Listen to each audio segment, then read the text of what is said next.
உண்மையிலே உடல் எடையை குறைக்கணும்னு நினைக்கிறவங்க கோதுமை ரொட்டி சாப்பிடறத விட ராகி மாவுல ரொட்டியா சுட்டு சாப்பிட்டா உடல் எடை சீக்கிரமா குறையறத கண்ணால பார்க்க முடியும்.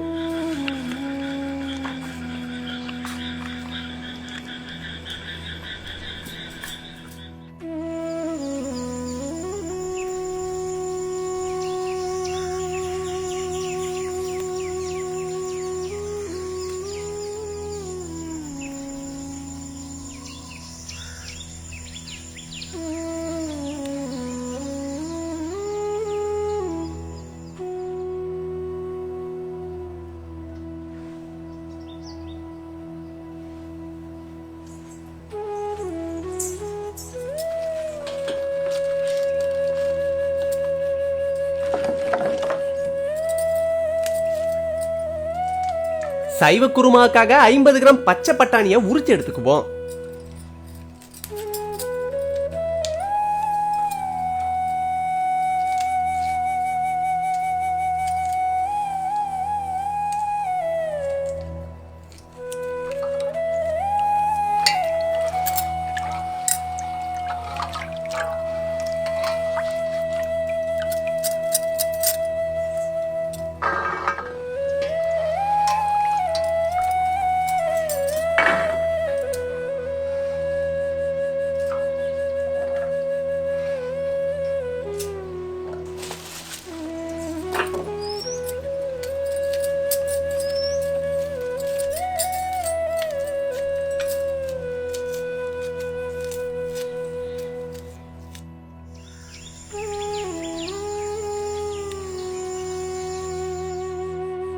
இப்ப கொஞ்சம் எண்ணெயில 2 பிரிஞ்சி இலை, 1/2 தேக்கரண்டி மிளகு, 3 தேக்கரண்டி வர கொத்தமல்லி, 1/2 தேக்கரண்டி சீரகம், 1/2 தேக்கரண்டி சோம்பு, 5 கிராம்பு, 2 பட்டை, இது கூடவே 2 ஏலக்காய், 6 வரமிளகாயை சேர்த்து நல்லா வறுத்துருவோம்.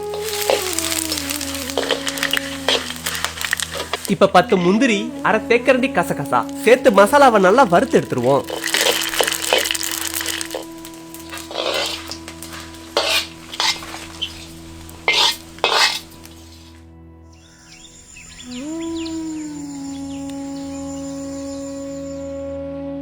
இப்ப மறுபடியும் கொஞ்சம் எண்ணெயில 2 தேக்கரண்டி இஞ்சி பூண்டு விழுது,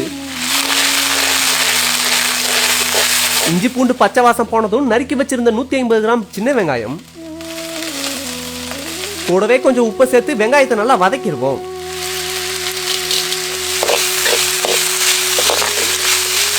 வெங்காயம் நல்லா பொன்னிறமா வதங்கினதும் நறுக்கி வச்சிருந்த 150 கிராம் தக்காளியை சேர்த்துக்குவோம்.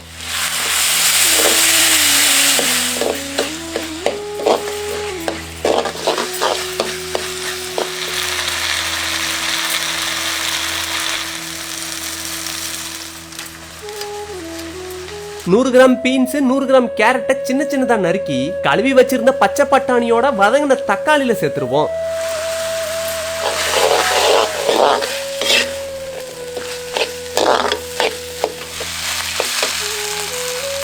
காய்கறி நல்லா வதக்கிட்டு 1/2 தேக்கரண்டி மஞ்சள் தூள், கூடவே ஒரு சொம்பு தண்ணியை ஊத்தி காய்கறியை நல்லா வேக விட்டுருவோம்.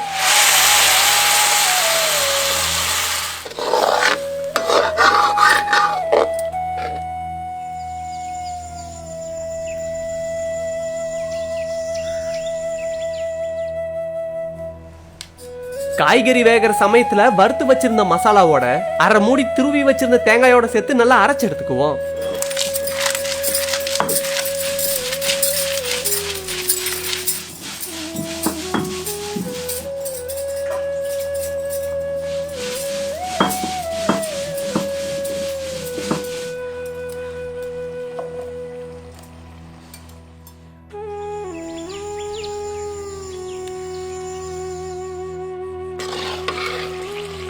காய்கறி அரை வேக்காடா இருக்கும் போது 100 கிராம் சுடுதண்ணில கழுவி வச்சிருந்த காலிஃபிளவர் சேர்த்துக்குவோம்.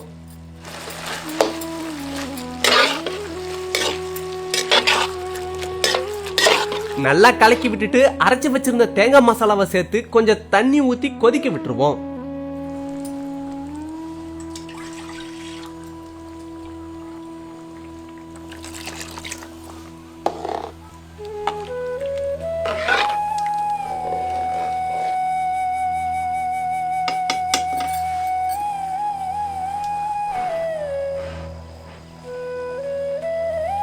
இப்ப இப்ப சுவைக்கேத்த மாதிரி உப்பை சேர்த்துக்கிட்டா சரியா இருக்கும்.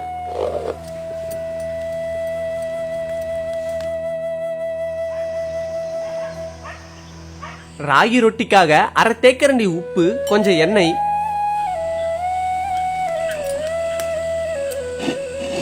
நல்லா கொதிக்க வச்ச 2 கப் சுடுதண்ணி,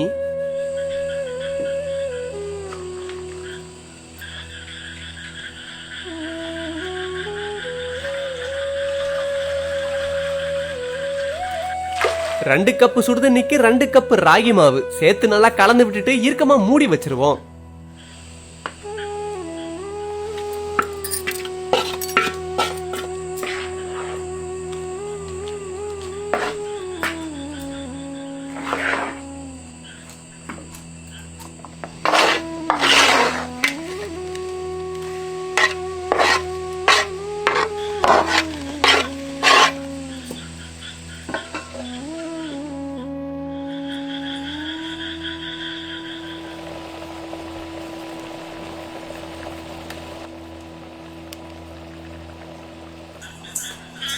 காய்கறி நல்லா வெந்து நல்லா கொதிச்சு தேங்காயோட பச்சை வாசம் போனதும் சைவ குருமா சாப்பிட தயாராயிடும்.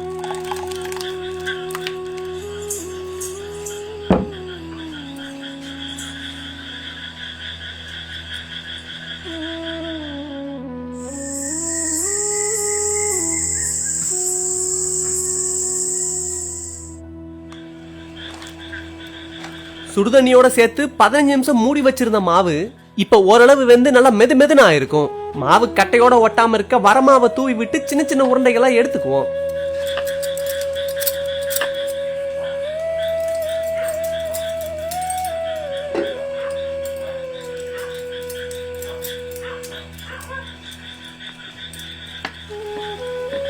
உருட்டி எடுத்துக்கிட்ட மாவை சப்பாத்தி கட்டையில வச்சு தேய்ச்சி ரொட்டியா சுட ஆரம்பிச்சிருவோம்.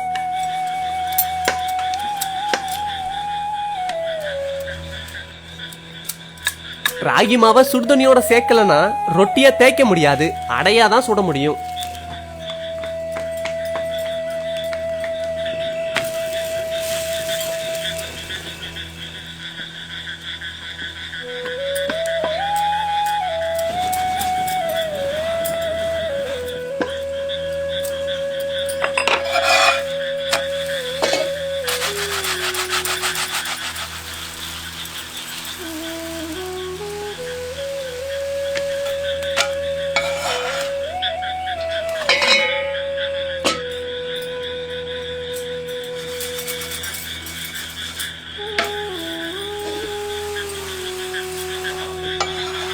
எடுத்துக்கிட்ட எல்லா ராகி மாவுலையும் ரொட்டியா சுட்டு எடுத்துக்குவோம்.